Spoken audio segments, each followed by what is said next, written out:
Commission this evening. We appreciate you coming out on this loveliest of nights, Stormageddon, or whatever we want to call it. So do we just kick into the agenda? Yes. All right. So roll call? Yep. Commissioner Angel? Here. Commissioner DeMint? Here. Commissioner Donor? Here. Commissioner Flynn? Here. Commissioner Haywood? Here. Commissioner Keller? Here. Commissioner Speaker? Here. Commissioner Here. Excellent.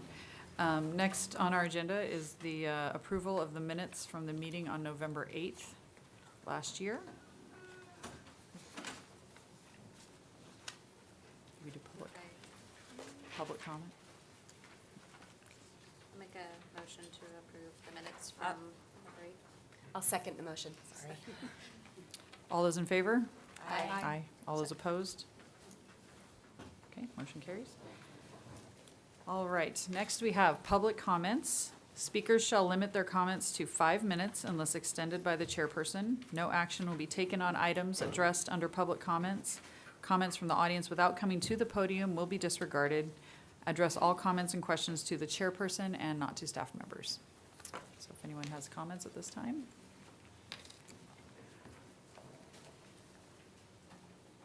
Okay. There being none, we will move on to new business.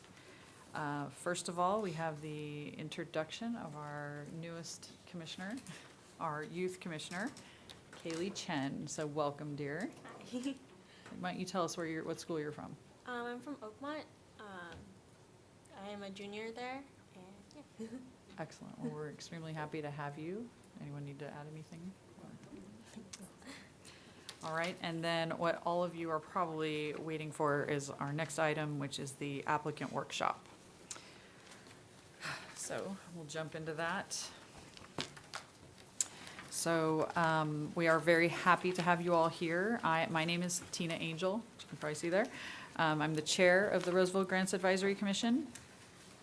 The purpose of the workshop tonight, what we're hoping is we want to make sure that all applicants understand what funds are available, how you will apply for those funds, and to highlight what's new this year. And most importantly, we're just here to answer your questions, so anything that's not clear. Our agenda tonight will cover these topics in this order. First, we will provide an overview of each fund. Next, we'll go over the timeline for this year's grant cycle. Then we will review the online submittal process. Then we will highlight disqualification and at-risk applications. Next, we will then review required documents, which includes recent tax documents, program and project budgets, and so forth. We will then open it up to questions from applicants. In order to be most efficient with our time tonight, I will answer the audience questions or direct staff to answer. And after all those questions have been answered, commissioners will provide a few brief comments about this grant application, grant cycle, and application process. All right, so to start with, we have the funds. So as you can see, we have a slide showing a summary of available funds, the first being the Citizens Benefit Fund. So the Roseville City Council established the Citizens Benefit Fund in 1993 with the funds they received from the sale of the city-owned Roseville Community Hospital. The City Council at that time voted to place the proceeds of the sale into an interest-bearing account and give 90% of the interest available annually to nonprofits for the purpose of improving the quality of life for the citizens of the City of Roseville. The remaining 10% is deposited back into the Citizens Benefit Fund to grow the principal. This year, the CBF has approximately $400,000 in funds available. The targeted maximum award for each grant will be $10,000. There is a $2,500 maximum award for schools and school organizations such as PTC, PTA, and boosters. Both public and private and all grade levels are included. Schools are limited to one application per individual site. And again, the CBF grant is to assist improving the quality of life for the citizens of the City of Roseville. Next, we have the REACH Fund. This was established in 2003. It's a city-directed employee charitable giving program comprised of contributions by Roseville City employees, retirees, and local businesses. $7,500 of estimated funds are available. The maximum award is $2,500. Schools have the same restriction as CBF with one application per individual site. REACH grants are to assist in improving the quality of life for youth, families, and seniors of Placer County. So not just Roseville, but Placer County. One application. Please note that the applicants only need to submit one application. Whether requesting funds from one or both sources, the total request should not exceed $10,000 or $2,500 for school-related organizations. If you are requesting funds from multiple sources to serve residents in both Roseville and Placer County, it would be very helpful to describe how those funds will be split in your project description. For example, you might say you are requesting $10,000 total and that $8,000 will be used to serve Roseville residents and $2,000 will be used to serve residents outside Roseville in the greater Placer County. Now I will turn this over to Vice Chair Stephanie Dement, who will go over the timeline for the grant funding cycle. Thank you. Hello, let's review some important dates to remember for this funding cycle. Applications must be submitted online via Zoom Grants by 5 p.m. on Thursday, February 9th. Again, 5 p.m. February 9th. The Commission will review all submitted grant applications and ensure the required documents were submitted. Applications without all of the required paperwork will be disqualified. Applicants appealing their disqualification will need to submit their appeal to the Attorney's Office by March 29th. Appeals will be voted on by the Commission on April 11th, and the Commission will no longer be holding 2 meetings in May to discuss funding. Instead, there will only be 1 meeting held May 9th, at which time we'll agree upon the funding recommendations, and it will go to Council on June. And grants checks will be given on July 11th. Okay, so now we're going to discuss the online application submittal. So that we know who is here tonight, who applied for anyone here who applied for grant funding in the last cycle? Raise your hand. A good portion of you, but I also see some folks with no hands up, so that's good. There is a direct link to the Zoom Grants tool on the Roseville City website, which you can see behind me here. It's on the City Grants Advisory webpage, excuse me. All returning applicants can log in using their existing Zoom Grants account, and all new applicants at that point will be directed to create their new Zoom Grants account when they go to that link.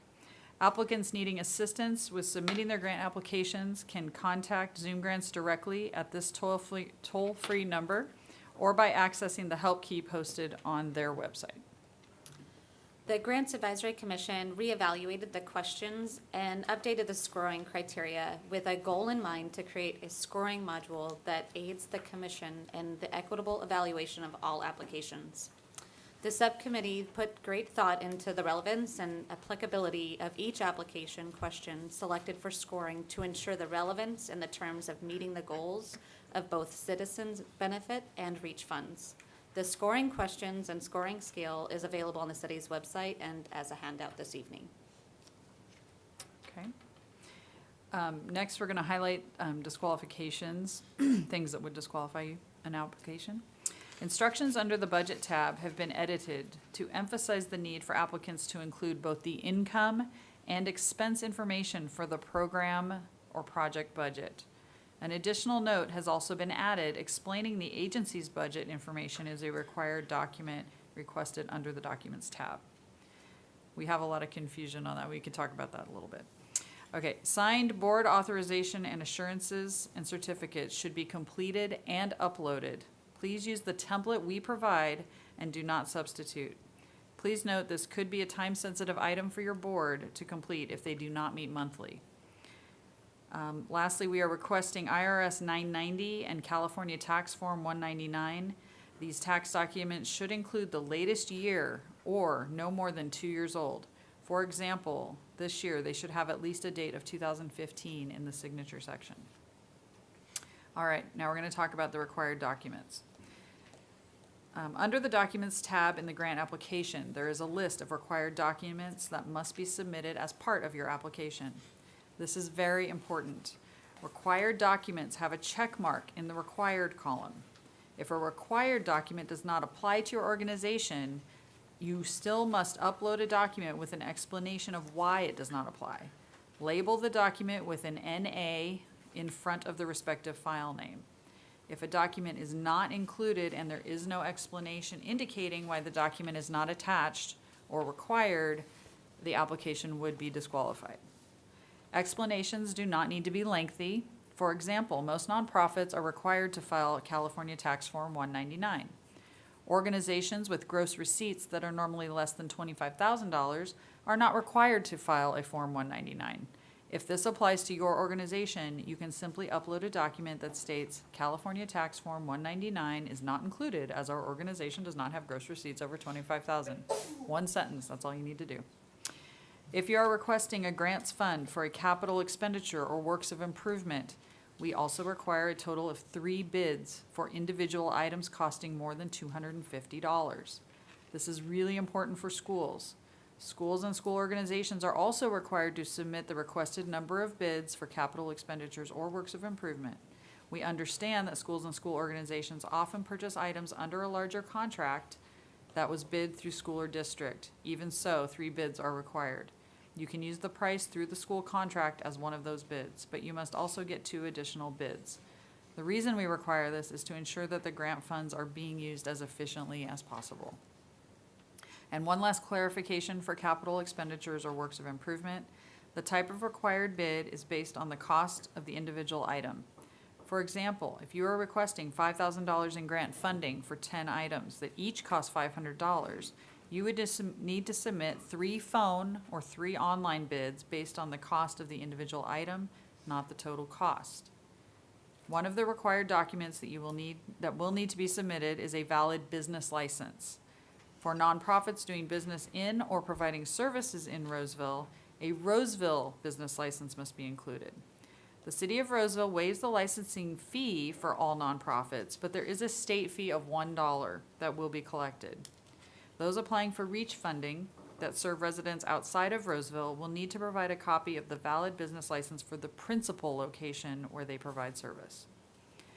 Grant applications for organizations that are providing therapy or counseling services must include their certification information that allows them to practice in that field, as well as include the number of volunteer hours being provided to that organization.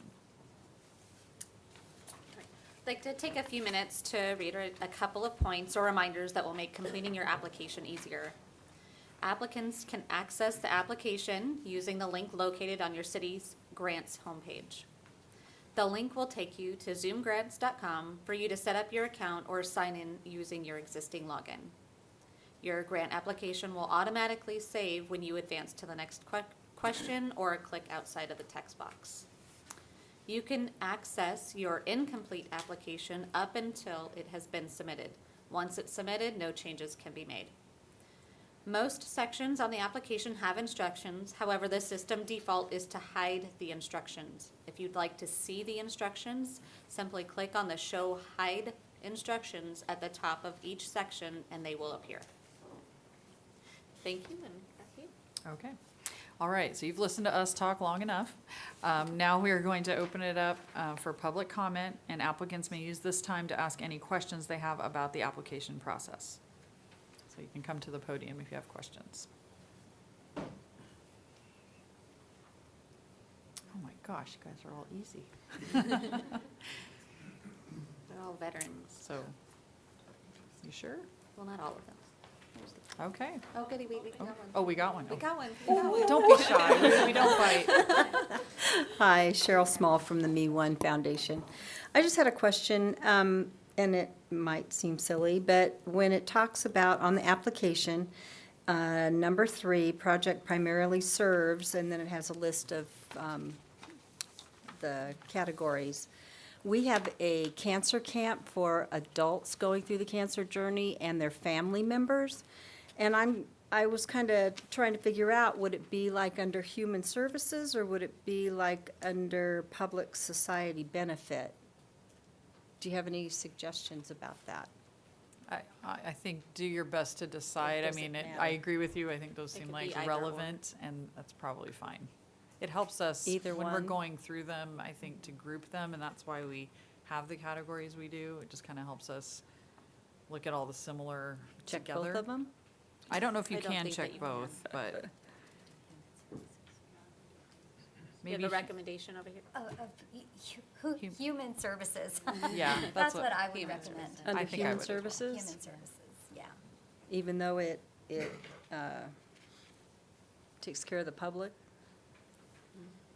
Okay. All right, thank you. Thank you. Oh, good. I'll move some of your dice.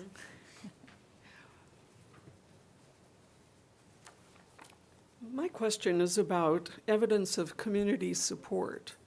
Is that in the form of letters that would be submitted with the application, or what? Could you describe what you're looking for? Yes, I believe evidence of community support is being able to talk about other grants you may have received, what kind of, if you've had or recognition given by the city council or something like that. I mean, there's a lot of different ways you can show that. What other examples have we had, do you think? Generally, the recognition and other grants received and funding received. Support from the community if you have other, community letters, organizations that also you participate with. Okay, thank you. It's a good question. Thank you.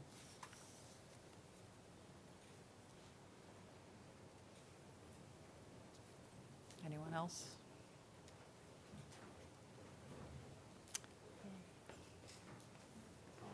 Good evening. Good evening. Good evening.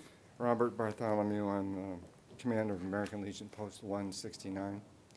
I wanted to clarify for my folks whether or not we meet the eligibility requirements.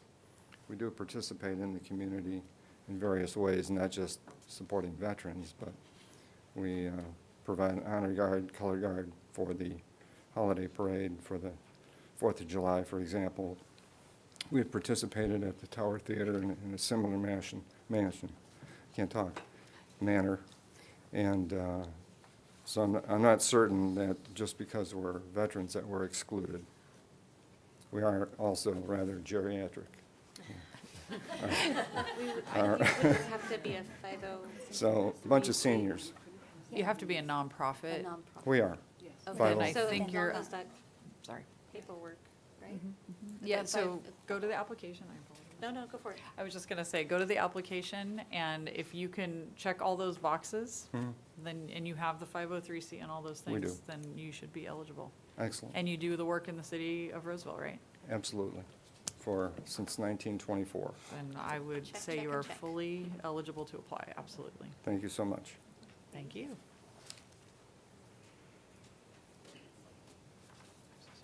No. We got one more.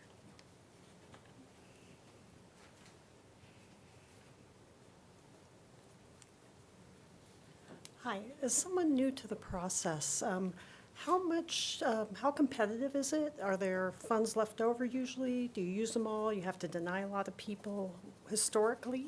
How easy or hard is it to get a grant? Actually, well, it depends how historic. Last year was great, because we've done some different things with the investing of that interest we talked about, and so we've actually have more money last year and this year than we had the 2 years prior to that, which were pretty lean. But before that, I mean, it just depended on the year, how good the markets were and all that good stuff, right? I'd say last year, we funded a very good portion. Like, there was only, I say a handful, whatever that means, but it was very few that didn't get some funding. I don't know how many we're gonna have this year, so it just depends. We had about, how many did we fund last year? We had about I think 50. we 49, and funded- we had about 53 applications. Yeah, so there you go. And then we gave quite a few last year. We were able to give full funding even. So I can't promise anything on anybody's, but just that was very great news for us as the commission. So Thank you. you're welcome.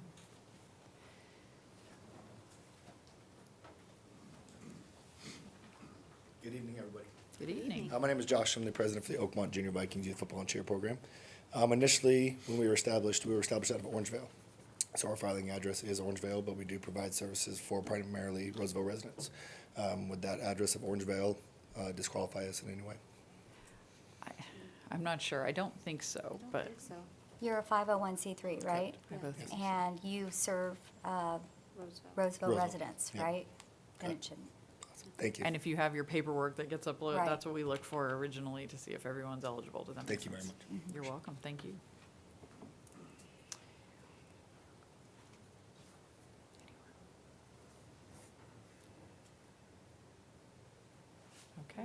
others? We good? Don't be shy. Okay, in that sense, because I don't see anyone else getting up, I just want to thank you all for coming, for your questions. I'm going to now close public comment, and I'd like to move on to the commissioners for anything you'd like to add.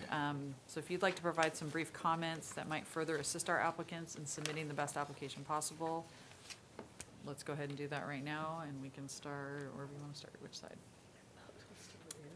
Kaylee's all, I'm new, I not don't, me. I don't really All have right. that much to say. I can go ahead and just speak to, this is my third year here, and it seems like every year there's a few things that I see that make it a little more challenging to understand the application. And so one of those things is use of abbreviations and acronyms. We say this every year, but it keeps coming up, and so I really want to emphasize, while we have a certain understanding of our organizations that are here, there are acronyms and organizations that we don't know. And I'm afraid that sometimes the messaging gets lost, or the intent, or just the information that you're trying to convey gets lost through the use of acronyms. And so I think for me, that's the biggest challenge that I see. I'll turn it over to Commissioner. Good evening, everybody. I also have been on the commission for this is my third funding cycle. I am excited and looking forward to reading about your applications and what services and programs you're going to provide to our community this year. Speaking back to the question about how do you show your partnerships? How do you show community support? I just let the cat out of the bag. Partnerships, that in addition to the awards and the other things that we spoke about. Partnerships, how are you working with other community organizations? I know many of you do that, so please tell us, because that's a really important factor that we've added in terms of our scoring criteria. It's something that's all important to us. I'm also looking forward to fulfilling the role that's been entrusted to me by City Council to ensure that the money we have available is going to worthy causes, and the application process is part of that. And I also want to do what I can to help you all achieve your goals, and hopefully we can provide the much needed monies that you need to provide your services. So thank you, and I look forward to seeing your applications. Hi, everyone. Thanks for being here tonight. I'm going to share the advice that I share every year, which would be to give your application to someone who's completely unfamiliar with your work. Have them read through it. If there's anything that doesn't make sense to them, maybe revisit that section and make it more plain speak for someone who might not know the ins and outs of all of your programs. So thanks so much. And actually, we'll go down to Christine. Hi, I'm going to echo that, and the reason that we have decided on the scoring questions is that it helps us to get a framework for what you're doing, who you're benefiting, whether or not it's measurable that you're doing so. So we're serious about when we give you the scoring questions, and I think that's a good place to start if you haven't done this before. This is my second year, so I'm hoping that I'm looking forward to reading all your applications, and I get especially excited when I'm reading something that shows me the kind of impact that you're having. So I'm hoping that is something that helps you. Thank you. This is my first year, but I did observe the process. I came to the meetings last year to see how it all went. And so this is my first year up here, but I was a little familiar with the process. And I would address the question about how many people applied and how many grants were given. And the thing that I was really impressed upon me was that Roseville it just has such a heart for benevolence and serving those who serve. And the intention really was to bless as many as possible. And it seemed, as an observer last year, that the only organizations that didn't receive something is if they just didn't do due diligence to do what was asked of them, to get the paperwork in, to actually show how it is they're blessing specifically the people of Roseville. So again, I encourage you to make that very clear, because do know that this commission is very committed to honoring and blessing as many nonprofits as possible. And then I'd like to say I'm really honored to be able to serve with this commission this year and really humbled to be a part of the heart of Roseville, and that is to be generous, benevolent, and to really acknowledge those who are serving others. This too is my third year. It's been enjoyable to read the applications, but I think the one thing for me is, we changed a little bit of the scoring criteria, but tell me a story of how you're impacting Roseville citizens, specifically if you're doing work countywide or across different cities. I prefer to see like a ratio, or if you can, a number, or, your best guess of how you're impacting Roseville, because they are Roseville benefit funds, so that we're providing to you to impact this particular place where we all live, work, and play. So with that, I know we don't have a lot of room for writing, but even if it's a short story, say you've been on the news lately, tell me if you're doing, tell me something exciting that's going on in your organization that's going to pull at my heartstrings to make me, increase the numbers. That's what's exciting about having a nonprofit. You all have a story to tell. You're pulling at someone's heartstrings, and there's a reason why you've established a nonprofit to serve someone in some capacity. So I think diving a little deeper into your what are you really doing, how that's being affected is a big part for me personally. Thanks. And if I can add just one more comment too, it was something we touched on in the workshop. But one more thing, and I'm kind of the nerd maybe of the group, and we're all data driven, but I'm nitpicky about numbers. So one thing I would just be very crystal clear on the budget. So there's a program project budget, and that is the thing that you're asking, that is the thing you want funding for. So whatever that one project is you're working on, so if that's the $10,000, but it's a $50,000 project, then we want to see that there's the 10,000 grant money, and then the other 40,000 is coming from here. And then the agency budget is your whole agency. So that is a confusion, I get it, they're all budgets, but that's what we mean by the program project budget and the agency budget. So that, for me, it helps me so much, because I'm trying to understand, how are they making that work? Like, the numbers aren't adding up for me. So that would be my piece of advice there on the financials. Okay. Did staff want to add anything? Or No. Not at this time? Okay. All right. Well, I'd like to remind our applicants that tonight's workshop will be available to view online on the city's website, I believe starting tomorrow. Also, from now on, until we make final funding recommendations in May, our commissioners will not be visiting or touring any agencies. However, fundraisers and special events that are open to the public are fine to attend if they so choose. So that concludes our applicant workshop portion of our meeting. I just want to thank all of our applicants for coming out tonight. We thank you for the valuable work that you do in the community, and we look forward to reading all of your wonderful applications. So thank you. Okay, so we'll have a 5-minute recess. Maybe a or 2-minute? 2-minute recess. 2-minute recess? Feel free Yeah. to stay, but we understand if you want to get home in this weather. What's the recess for? And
having know, them. because Because they so- should be passionate about it. Okay. too. All right, we have to, yeah, go ahead. Okay, we're gonna go back in session and finish off, so we'll have reports from staff. And today, we don't have any reports from staff, so it's very short Just meeting. making our lives We can- easy tonight. That's right, on to the next. All right, and then with that, we will go to our commission. So any last, Kaylee, did you want to add any comment? Just whatever? No? Okay, that's fair enough. Okay, we'll just go down that way and then we'll go to this end and come this way. I'm just looking forward to working with all of you to hopefully fund as many grants as possible in a very fair and hopefully a way that reaches everyone in our Roseville community in some capacity. So just looking forward to this upcoming funding cycle. Yeah, just basically the same. Again, just really honored to have the privilege to be here and to work with all of you and have this great opportunity, as Commissioner Donor said, to be blessed and be able to bestow blessings on the community is just quite an honor and a great responsibility. So thank you to City Council for that opportunity. I just want to say welcome, Kaylee. Oh, yes. Fresh face. Go ahead, Christine. Oh, Grace keeps forgetting she's not the last one anymore. That's right, she just hops right in. I'm just so excited to be in 2017 and to be, I felt like it was like a little reunion today. It's like, oh, we haven't seen each other for a couple months, so I'm excited about the process, and I'm excited about the process with you. Yes. I'll say yes to that, and I also want to say, Kaylee, I was nervous at my first meeting, so it doesn't matter if you're in school or not. So welcome, and I'm looking forward to this, and I'm much more comfortable this year, but I'm very excited about this process again. Ditto. Everyone said a lot of wonderful things that I'm looking forward to the new year and new opportunities to work with the community and see how they're blessing it and how we can continue helping them do that. And I'll ditto the ditto, but I also want to thank staff, as always, because you guys did a lot of work and behind the scenes already, so we know how much work you do for us over the time. Okay, so with that, we can have a motion to adjourn. I'll make a motion to adjourn. Second? All those in favor? Aye. Opposed? We are adjourned.